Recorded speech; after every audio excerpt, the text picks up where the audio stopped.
आज के इस वीडियो में हम लोग देखेंगे part one of Indian constitution. Article 1 to 4 part one के अंडर आता है। ये basically the union and territory के बारे में बताता है। इसमें मेनली 4 आर्टिकल्स हैं हमारे, और एक समराइज्ड वे में कहें तो ये बताता है कि इंडिया क्या है, स्टेट एंड यूनियन टेरिटरीज क्या है, उसमें कैसे एक नया स्टेट बनता है, कैसे उसमें अमेंडमेंट होती है, उसके बाउंड्रीज में कैसे चेंजेस होती हैं, कि एक स्टेट के एरिया को किस तरीके से कम और ज़्यादा किया जा सकता है। बेसिकली इसी से रिलेटेड प्रोविजंस आपको इस पार्ट में मिलेंगे। लेकिन इस वीडियो में हम लोग ईच एंड एवरी आर्टिकल्स को नहीं देखेंगे, उसका एक सेपरेट वीडियो बनेगा जिसमें हर आर्टिकल को हम सेपरेटली एक्सप्लेन करेंगे। इस वीडियो में सिर्फ हम इससे रिलेटेड कुछ इंपॉर्टेंट केस लॉज है जिसके बारे में हम एक्सप्लेन करेंगे।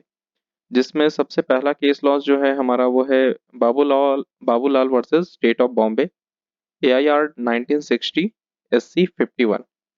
बाबूलाल पराठे के नाम से भी कहीं कहीं लिखा होता है। बेसिकली अगर हम लोग Babulal versus state of Bombay भी लिखते हैं तो it is more than enough होगा।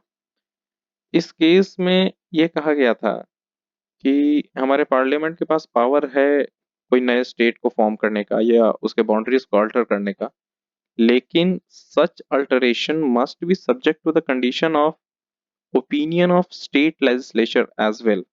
Mean to say for example अगर बिहार और झारखंड अगर सेपरेट हो रहा है या बिहार से झारखंड अगर सेपरेट अलग हो रहा है, तो ये डिसीजन हमारा इंडियन इंडियन पार्लियामेंट जो है, यूनियन का जो पार्लियामेंट है, वो सेपरेटली नहीं ले सकता। उसके लिए हमारे बिहार के लेजिस्लेशन का भी ओपिनियन लेना इम्पोर्टेंट है।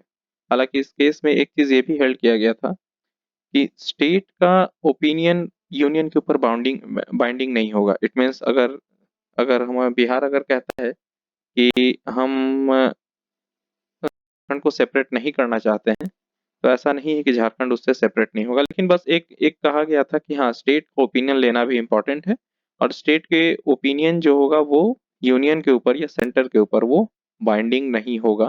इसी केस में ये चीज हेल्ड किया गया था।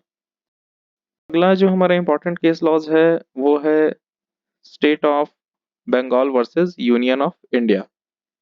इस केस में ये हेल्ड किया गया था कि आर्टिकल 3 के पास, आर्टिकल 3 के अकॉर्डिंग पार्लियामेंट के पास बहुत ह्यूज पावर है रिलेटेड टू द स्टेट और उसके बाउंड्रीज एंड ऑल से रिलेटेड। इस केस में बेसिकली यही हेल्ड किया गया था, बहुत ज्यादा कुछ इसमें नहीं आया था। इसका साइटेशन आपको स्क्रीन पे दिख रहा होगा, state of Bengal versus union of India, AIR 1963 SC 1241। अगला हमारा जो एक टॉपिक है वो है cession of Indian territory to foreign states. Cession of Indian territory mean to say transfer of Indian territory to foreign state. मतलब क्या पार्लियामेंट, इसमें एक बेसिक क्वेश्चन यही है कि क्या हमारे पार्लियामेंट के पास ये पावर है कि वो इंडिया, भारत का जो टेरिटरी है, भारत का जो स्टेट है, भारत के जो प्रोविंसेस हैं, उसको किसी फॉरेन स्टेट या किसी फॉरेन कंट्री को वो ट्रांसफर कर सकता है या नहीं।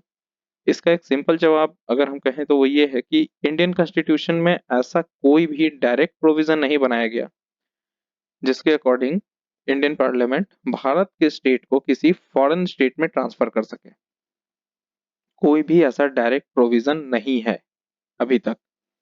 और आर्टिकल 3C पार्लियामेंट को एम्पावर करता है कि वो स्टेट के बाउंड्रीज को कट कर सकता है, छोटा कर सकता है, एरिया को कम कर सकता है। लेकिन ये जो पावर है वो रेस्ट्रिक्टेड है only to the inter state adjustment, and this power doesn't extend beyond the territory of India. Bharat के बाउंड्रीज से बाहर ये नहीं कट कर सकता। ये एक अ, अगर हम cession of Indian territory to foreign state के बारे में अगर बात करें तो एक ब्रीफ समरी इसका यही होगा।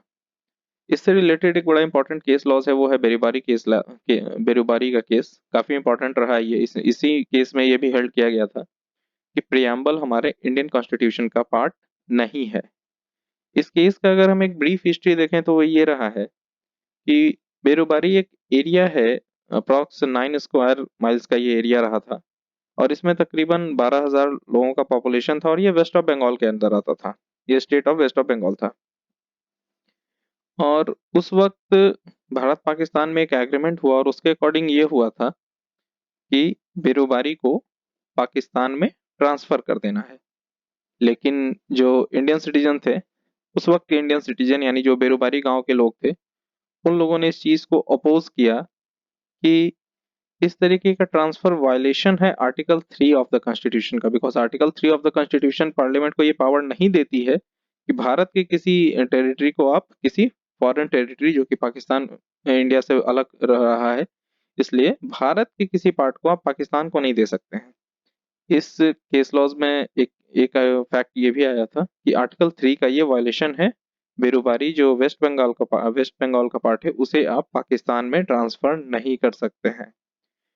इसके लिए ये जो मैटर था वो फिर रेफर किया गया सुप्रीम कोर्ट को for its advisory under article 143 sub clause, article 143 one के अकॉर्डिंग ये एक एडवाइजरी के लिए फिर इसको सुप्रीम कोर्ट में ट्रांसफर किया गया था। अगला जो हमारा केस लॉज है वो है Ramakrishna Sen versus union of India, AIR 1966 SC 644।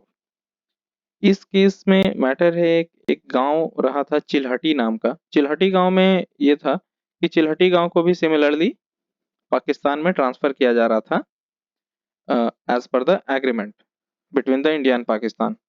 उसमें भी ये चीज हेल्ड किया गया कि चिल्हटी जो गांव है वो ना तो इंडो पाक एग्रीमेंट के अकॉर्डिंग कवर अप होता है, और ये नाइन्थ अमेंडमेंट जो हुआ है उस ninth amendment of Indian constitution उसके अकॉर्डिंग भी ये पॉसिबल नहीं है कि इंडिया के टेरिटरी को किसी और अदर कंट्री के टेरिटरी में ट्रांसफर किया जाए without amendment in Indian constitution.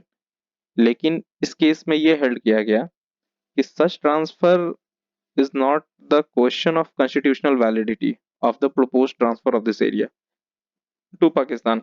इस तरीके का जो ट्रांसफर है ये कॉन्स्टिट्यूशनल वैलिडिटी से रिलेटेड नहीं है। इस केस में ये हेल्ड किया गया था कि चिल्हटी गांव का जो ट्रांसफर है वो कॉन्स्टिट्यूशनल वैलिडिटी से रिलेटेड टॉपिक नहीं है। इसमें ये था, और इस केस के अकॉर्डिंग फिर ये भी हुआ कि वो एरिया जो बिलोंग करता है पाकिस्तान को अंडर रेड क्लिफ अवार्ड, वो पाकिस्तान को दे दिया गया था। इस केस में यही हुआ था, जो उन लोगों ने चैलेंज किया था कि हमारा ट्रांसफर नहीं हो सकता है, लेकिन चिल्हटी अवार्ड के अकॉर्डिंग जो एरिया पाकिस्तान में आता था, सॉरी, रेड क्लिफ अवार्ड के अकॉर्डिंग जो एरिया पाकिस्तान में आता था चिल्हटी का उसे पाकिस्तान कर दिया गया, और जो एरिया इंडिया में आता था उसे इंडिया में छोड़ दिया गया। इस केस में यही हुआ था। अब यहाँ पे एक सवाल आता है कि रेड क्लिफ अवार्ड क्या है। ये एक टर्म है, काफी इंपॉर्टेंट टर्म है। रेड क्लिफ अवार्ड जो है वो एक बाउंड्री डिसाइड हुआ था भारत और पाकिस्तान के बीच, पंजाब और बंगाल प्रोविंसेस में। उन लोगों ने एक लकीर खींची थी, उसके अकॉर्डिंग था कि ये एरिया हमारे भारत का पार्ट होगा और ये एरिया हमारा पाकिस्तान का पार्ट होगा। तो रेड क्लिफ अवार्ड वही उस जो डिमार्केशन हुआ है उस डिमार्केशन का पार्ट है। और इस केस में रामकृष्ण सेन के केस में ये हेल्ड हुआ था कि जो एरिया रेड क्लिफ अवार्ड के अकॉर्डिंग पाकिस्तान का पार्ट है वो पाकिस्तान में जाएगा, और ये कॉन्स्टिट्यूशनल वैलिडिटी का पार्ट नहीं है। Ramakrishna Sen versus union of India के केस में यही हेल्ड किया गया था। एक ब्रीफ समरी अगर हम लोग कहें पार्ट 1 और यूनियन एंड टेरिटरी का, तो यही रहा है। इसमें बाकी one by one article to article video separately आएंगे, और अभी जो पार्ट 1 का एक ब्रीफ हिस्ट्री और उससे रिलेटेड जो भी इंपॉर्टेंट केस लॉज हैं वो इस वीडियो में अभी तक कवर अप हो रखा है ये। Thank you.